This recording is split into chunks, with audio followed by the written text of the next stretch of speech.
Students, how are you? Only UPSC पे मैं अमृत शुक्ला आपका स्वागत करता हूं। उम्मीद करता हूं कि अच्छे होंगे, स्वस्थ होंगे। आज की सेशन में हम जो पिछला 3 क्लास पर्यावरण को पढ़े हैं, उन तीनों क्लास से संबंधित जो सवाल हैं उसको ले रहे हैं। 50 सवाल हमने लिया है।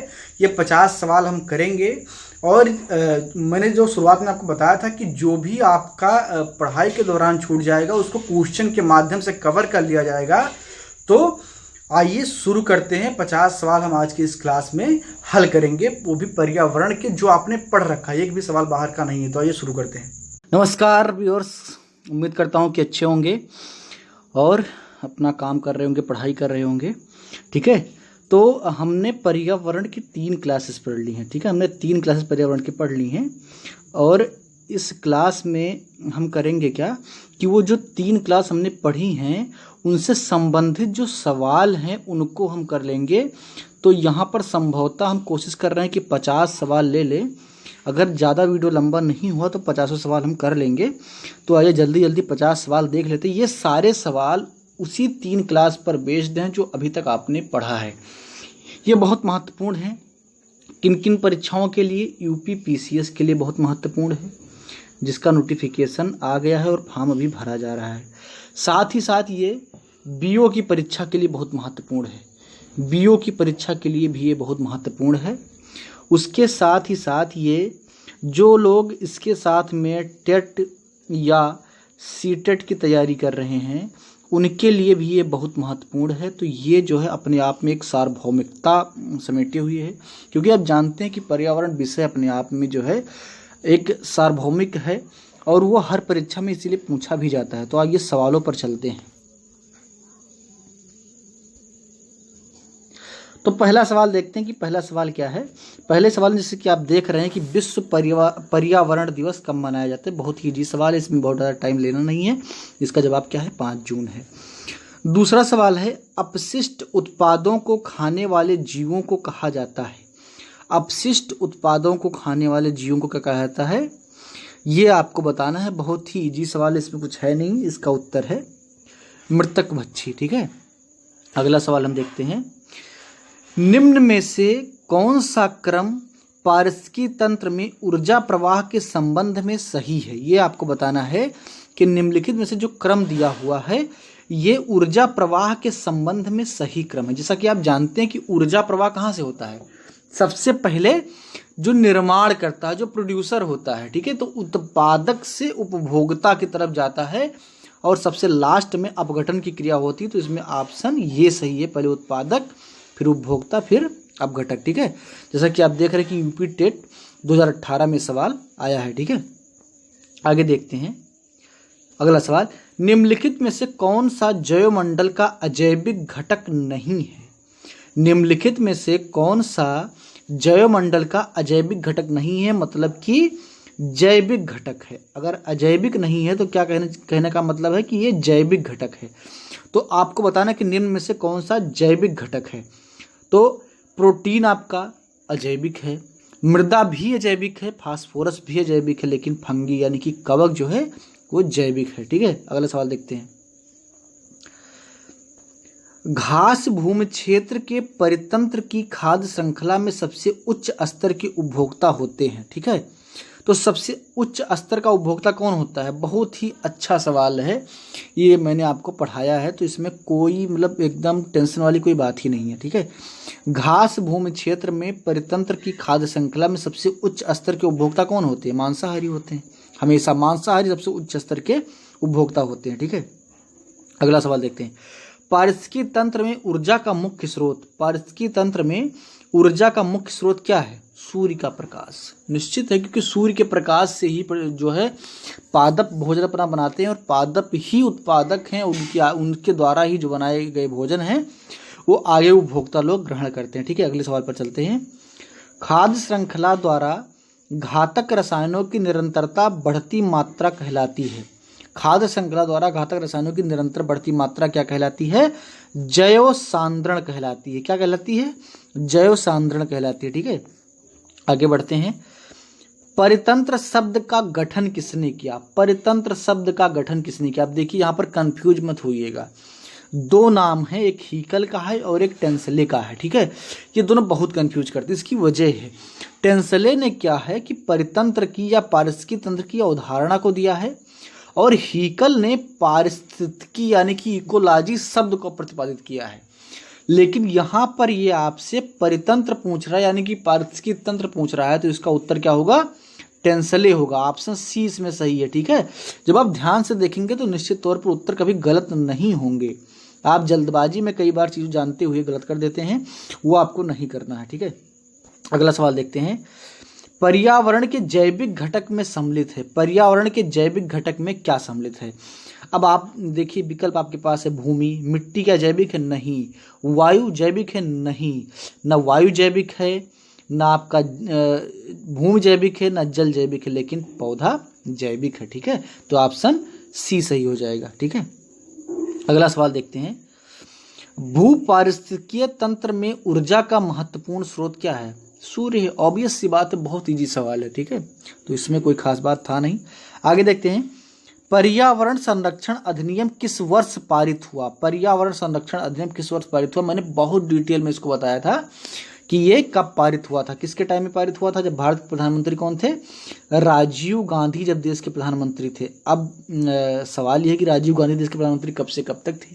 तो 1984 में जो है इंदिरा गांधी की मृत्यु होती है, उसके बाद वो प्रधानमंत्री बनते हैं, तो इसका मतलब कि 86 के आसपास हुआ होगा, क्योंकि ये जो डेट है ये बहुत बाद का है, क्योंकि इधर 91 के चुनाव में ही वो मार दिए जाते हैं। तो ना ये सही होगा, ना ये सही होगा, और ना ये सही होगा, यानी कि ये सही होगा, ठीक है।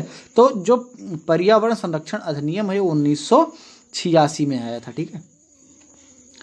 अगला सवाल देखते हैं, किसी खाद्य श्रृंखला में शाकाहारी होते हैं। शाकाहारी कौन है? प्राथमिक उपभोक्ता। शाकाहारी वो होते हैं जो पत्तियों को खाते हैं, जो मुलायम तनों को खाते हैं, तो वो कौन होते हैं? प्राथमिक उपभोक्ता होते हैं। बहुत इजी सवाल है, लेकिन कई बार जब आप ध्यान से इसको नहीं देखते हैं तो गलत हो जाते हैं, ठीक है। ये अगला सवाल देखते हैं, पारिस्थितिकी तंत्र के तत्वों के चक्रण को क्या कहते हैं? पारिस्थितिकी तंत्र के तत्वों के चक्रण को क्या कहते हैं? इसमें कोई ऐसी बात नहीं है जो आप ना पढ़े हों, जो आप इसमें ना जानते हों। बहुत ही आसान सा सवाल है, इसका जवाब आपको देना है, ठीक है। इससे आप इसका आंसर क्या करेंगे, कमेंट बॉक्स में बताएंगे, और जिनको नहीं पता है उनको मैं बताऊंगा। तो इसका उत्तर क्या होगा? जैव भू रासायनिक चक्र। जैव भू रासायनिक चक्र, यानी कि ऑप्शन बी इसमें सही है, ठीक है। अब अगला सवाल हम देखते हैं। अगला सवाल पे आते हैं, 14वां नंबर सवाल क्या है? इकोसिस्टम की सही परिभाषा क्या है? इकोसिस्टम की सही परिभाषा आपको बताना है कि इकोसिस्टम की सही परिभाषा क्या है, ठीक है। तो पहला ऑप्शन देखते हैं क्या है, परस्पर क्रिया करने वाले जीवों का समुदाय। इतना ही नहीं होता इकोसिस्टम। इकोसिस्टम एक बड़ी अवधारणा है, जैसा कि आपने उसकी परिभाषा में देखा था, ठीक है। दूसरा, किसी स्थान का अजवीय घटक। ये भी गलत है, ये तो गलत था ही। पृथ्वी और वायुमंडल का वह क्षेत्र जहां जीव रहते हैं। ये परिभाषा है, लेकिन इसको पूर्ण परिभाषा नहीं कहा जा सकता है। आगे देखते हैं, जीव समुदाय और उसके वातावरण का संतुलित तंत्र। ये ऑप्शन सबसे ज़्यादा सुटेबल है, और इस तरीके से ऑप्शन डी इसमें सही होगा। अगला सवाल हम देखते हैं कि अगला सवाल क्या है, किसी परितंत्र में तत्वों का चक्रण कहलाता है। किसी परितंत्र में तत्वों का चक्रण कहलाता है, ये आपको बताना है। बहुत इजी सवाल है, इसमें कुछ नहीं है। जीव भू रासायनिक चक्र कहलाता है, ठीक है। जीव भू रासायनिक चक्र कहलाता है। अगला सवाल देखते हैं, चिपको आंदोलन के प्रणेता कौन थे? बहुत ही इजी सवाल है, इसके प्रणेता कौन थे? कई बार लोग गलत करके हेमवती नंदन बहुगुणा लगा देते हैं, ये बहुत गलत है। हेमवती नंदन बहुगुणा तो मुख्यमंत्री थे, ठीक है, नेता थे। चिपको आंदोलन के प्रणेता थे सुंदरलाल बहुगुणा। कौन थे? सुंदरलाल बहुगुणा थे, ठीक है। अगला सवाल देखते हैं, जैविक समुदाय में प्राथमिक उपभोक्ता हैं। जैविक समुदाय में प्राथमिक उपभोक्ता, अभी आपने ऊपर ही सवाल देखा था कि प्राथमिक उपभोक्ता कौन होते हैं? शाकाहारी लोग होते हैं, जो पत्तियों को खाते हैं, पेड़ के तनों को खाते हैं। जब मोर सांप को खाता है, सांप कीड़े को खाता है, और कीड़े हरे पौधे को खाते हैं, तो मोर का पोषण तल क्या है? ये आपको बताना है कि मोर का पोषण तल क्या है, ठीक है। ये बहुत इजी सवाल है, कोई इसमें खास बात नहीं है कि आप कंफ्यूज हो जाएं। अगर आपने क्लास को ध्यान से पढ़ा तो निश्चित तौर पर आप इसको कर पाएंगे, ठीक है। तो कह क्या रहा है कि जब मोर सांप को खाता है, ठीक है, यानी कि सांप जो है वो नीचे होगा, ठीक है। तो सांप क्या है, मोर से नीचे होगा, ठीक है, इसके ऊपर मोर होगा, ठीक है, क्योंकि ये इसको खाता है। सांप कीड़े को खाता है तो कीड़ा इससे नीचे होगा, कीड़ा सांप से नीचे होगा।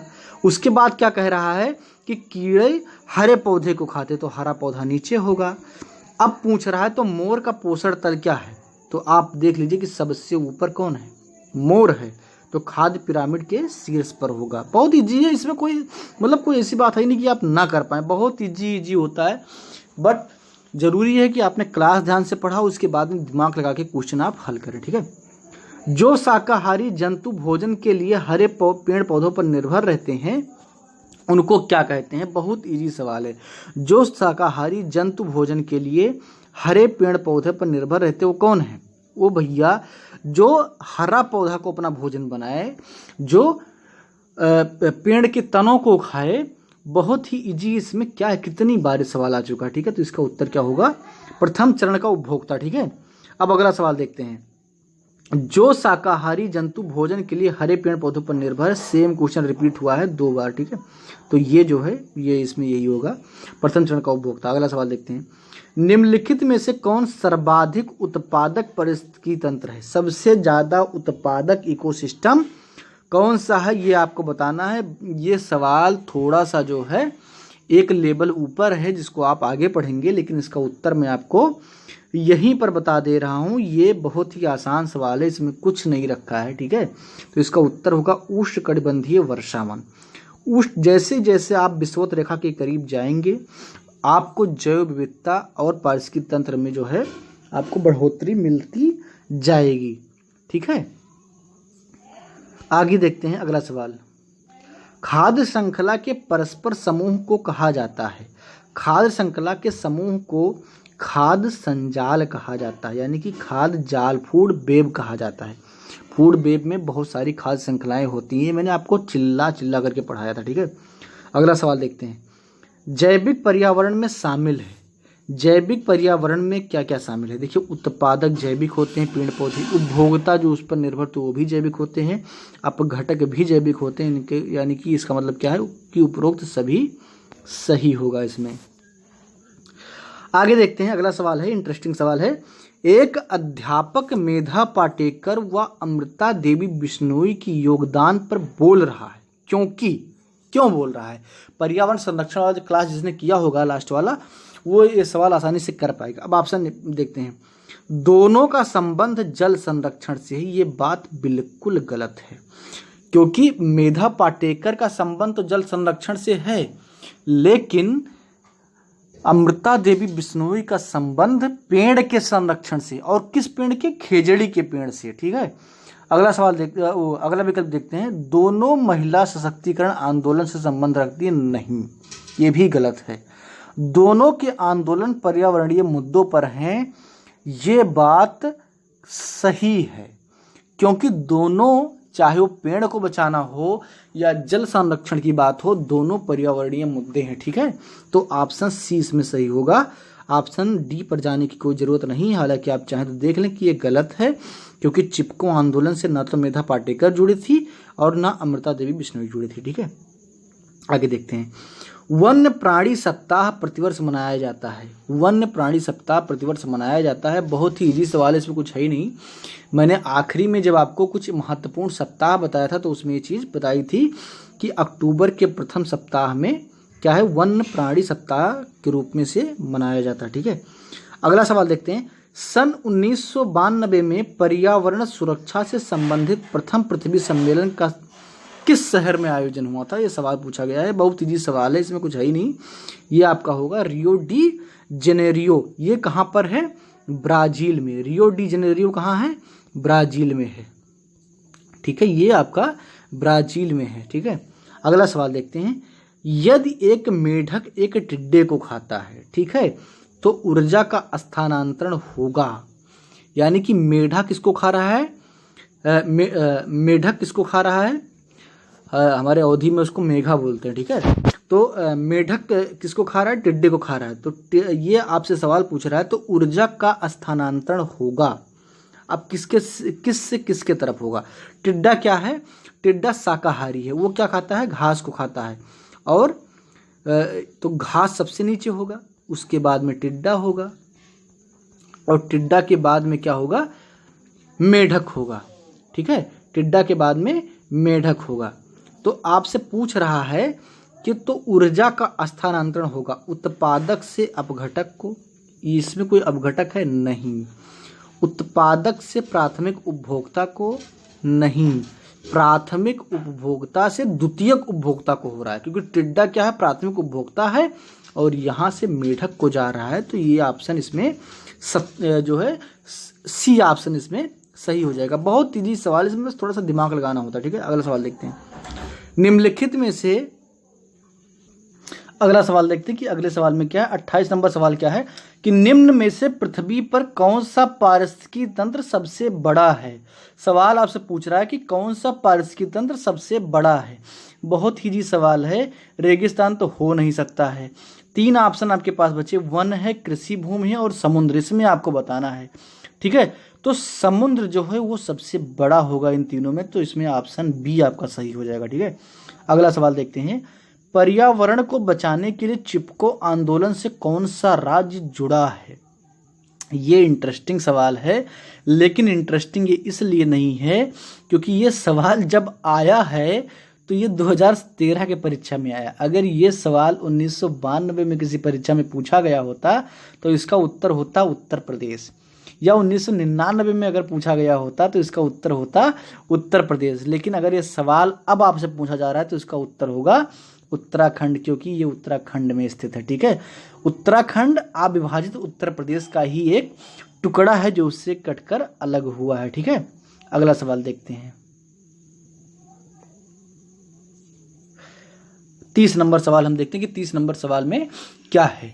ठीक है, तो 30 नंबर सवाल आपका है, निम्नलिखित में से कौन द्वितीय श्रेणी का उपभोक्ता है? द्वितीय श्रेणी का उपभोक्ता के मतलब जो प्राथमिक उपभोक्ता को खाता हो। अब बताइए कि हाथी क्या है? हाथी क्या खाती है? हाथी गन्ना खाती है। ठीक है, पत्ती खाती है। सांप क्या है? ठीक है, सांप किसको खाता है? मेढक को खाता है। ठीक है, बकरी पाती खाती है तो शाकाहारी हो जाएगा। शेर क्या है? ये उच्च स्तर के मांसाहारी, यानी कि तृतीय उपभोक्ता है। तो इसमें ऑप्शन आपका कौन सा सही हो जाएगा? इसमें ऑप्शन मुझे लग रहा है कि चूंकि सांप जो है वो मेढक को खाता है, मेढक टिड्डे को खाता है, तो ये भी तीसरे लेवल पे हो जाएगा। शेर जो है बकरी, शेर हो सकता है इसमें ऑप्शन, क्योंकि शेर बकरी को खाता है और बकरी पाती खाती है, तो ये हो जाएगा सी, शेर इसमें सही है। ज़्यादा क्लूज इसमें शेर सही होगा। ठीक है, चिपको आंदोलन किस तरह से संबंधित है? तो ये तो हो गया है ऊपर ही, उत्तराखंड से। आगे देखते हैं, खाद्य श्रृंखला में ऊर्जा का प्रवाह होता है। ये सवाल कहाँ गया होगा भाई? इसका ऑप्शन कहाँ है? चलिए, इसका ऑप्शन नहीं मिल रहा है, शायद कोई प्रॉब्लम हो गई है जब यहाँ PDF बनाया गया। ठीक है, 33 नंबर सवाल देखते हैं। परितंत्र में ऊर्जा का प्राथमिक स्रोत है। परितंत्र में ऊर्जा का प्राथमिक स्रोत क्या है? सूर्य का प्रकाश। बहुत इजी है, इसमें टाइम हम नहीं वेस्ट करेंगे। निम्नलिखित में से कौन सा पर्यावरण अध्ययन का घटक नहीं है? पर्यावरण अध्ययन का घटक कौन सा नहीं, इसमें बताना है आपको। मानव बिल्कुल होगा, क्योंकि मानव के बिना पर्यावरण नहीं है और पर्यावरण के बिना मानव नहीं है। वायुमंडल निश्चित तौर पर होगा, जलमंडल भी होगा, सौर मंडल नहीं है, तो यानी कि ऑप्शन इसमें सी सही होगा। तो माफ करना, ऑप्शन डी सही होगा, क्योंकि जो सौर मंडल का अध्ययन है वो पर्यावरण में नहीं आता है, क्योंकि पर्यावरण से बाहर की चीज़ है। चिपको आंदोलन के प्रणेता कौन थे? ये सवाल हो चुका है। इस सवाल का उत्तर है सुंदरलाल बहुगुणा, यानी कि ऑप्शन 20 में सही है। आगे देख लेते हैं, पर्यावरण संरक्षण पर निम्न में से कौन सा गैर सरकारी संघ समर्पित है? ठीक है, पर्यावरण संरक्षण के लिए निम्नलिखित में से कौन सा गैर सरकारी संघ सम्मिलित है, यानी कि जो सरकारी नहीं है। नॉन गवर्नमेंटल ऑर्गेनाइजेशन मतलब NGO, तो ये आपको बताना है कि कौन सा एनजीओ है जो पर्यावरण संरक्षण से संबंधित है और वो सरकारी नहीं है, एनजीओ सरकारी नहीं होते, ठीक है। तो इसमें WWF जो है ये आपका सरकारी संस्थान नहीं है। बाकी जो भारतीय वन्य जीव बोर्ड है सरकारी है, राष्ट्रीय वन्य जीव कार्यक्रम भी सरकारी है, और उपरोक्त सभी तो हो ही नहीं सकता है क्योंकि ये दोनों सरकारी हो गए और आपसे बिना सरकारी वाला पूछ रहा है, तो इसमें WWF सही हो जाएगा, ठीक है। अगला सवाल देखते हैं कि 10% नियम जो है उसको किसने प्रतिपादित किया। तो यहाँ पर किसी ने पहले से विकल्प लगा भी दिया है, तो इसमें लिंडमैन सही है। ये मैंने आपको क्लास में पढ़ाया, कोई भी सवाल यहाँ पर आपके क्लास से बाहर नहीं है, तो आप ये नहीं कह सकते कि क्लास से बाहर कुछ भी पढ़ाया गया है, ठीक है, कुछ भी आपसे पूछा जा रहा है। अगला सवाल देखते हैं, पर्यावरण दिवस कब मनाया जाता है? 5 जून को मनाया जाता है। इसमें टाइम बिल्कुल वेस्ट नहीं करेंगे। आगे देखते हैं, पारिस्थितिकी तंत्र का उदाहरण है क्या? वायु, जल, मृदा, तालाब। बड़ा इंटरेस्टिंग सवाल है। अब आपको इसका जवाब देना है कि इसका उत्तर क्या होगा।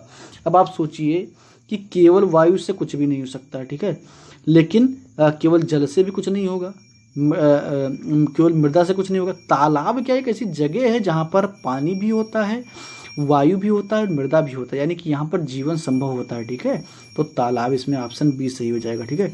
आगे देखते हैं 40 नंबर सवाल, कौन जैविक कारक नहीं है? बहुत इजी है, इसमें कोई ऐसा बात नहीं है। कौन सा जैविक कारक नहीं है? तो पेड़ पौधे क्या हैं? ये जैविक हैं, ठीक है।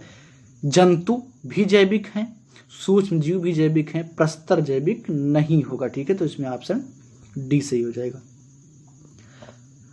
अधिकतर पेड़ पौधे पाए जाते हैं, अधिकतर पेड़ पौधे पाए जाते हैं कहाँ पर? जल में बहुत कम पानी पानी में बहुत कम पेड़ पाए जाते हैं, वो भी किनारे सतहों पर, जैसे मैंग्रोव वन पाए जाते हैं, एकदम पानी के तलछटी में पाए जाते हैं, ठीक है। और स्थल मंडल में सबसे ज़्यादा पेड़ पाए जाते हैं, स्थल मंडल में सबसे ज़्यादा पेड़ पाए जाते हैं, क्योंकि पेड़ जमीन पर ही रुकते हैं। ये मैंने आपको क्लास में पढ़ाया था। बाकी वायुमंडल में पेड़ लग ही नहीं सकता, कभी आपने आकाश में कोई पेड़ देखा नहीं होगा, प्रकाश मंडल में भी नहीं हो सकता, तो ऑप्शन इसमें ये सही है, ठीक है। अगला सवाल देखते हैं, निम्नलिखित में से जैविक घटक है, जैविक घटक आपको बताना है कि निम्नलिखित में से कौन सा जैविक घटक है। अब मृदा मिट्टी तो जैविक हो नहीं सकता, जल भी जैविक नहीं, वायु भी जैविक नहीं, पादप यानी कि पेड़ पौधे जैविक हैं। अगला सवाल देखते हैं, सब बहुत ईजी है और सब पढ़ाए गए। हमारे देश में वन महोत्सव दिवस मनाया जाता है। बहुत ही इजी सवाल है, इसमें कुछ रखा ही नहीं है, जो है क्लास में भी मैंने आपको इसको आखिरी में एकदम बताया था कि ऐसे सवाल कई बार परीक्षाओं में आ जाते हैं, ठीक है। तो 1 जुलाई को मनाया जाता है वन महोत्सव दिवस, ठीक है। अगला सवाल देखते हैं, पर्यावरण के अंतर्गत आते हैं, पर्यावरण के अंतर्गत आते हैं, ये आपको बताना है कौन कौन आता है पर्यावरण के अंतर्गत। मैंने आपको बताया था कि आपके आसपास जितनी भी चीज़ें सब पर्यावरण के अंतर्गत आती हैं, तो इसमें जो भी चीज़ है सब कुछ पर्यावरण के अंतर्गत आता है, ठीक है। इसमें कोई भी ऐसी चीज़ नहीं जो पर्यावरण के अंतर्गत नहीं आता है। आप ध्यान से एक बार देख भी लेंगे अगर चाहेंगे तो। ऊर्जा का पिरामिड होता है, ठीक है। ऊर्जा का पिरामिड कैसा होता है ये आपको बताना है।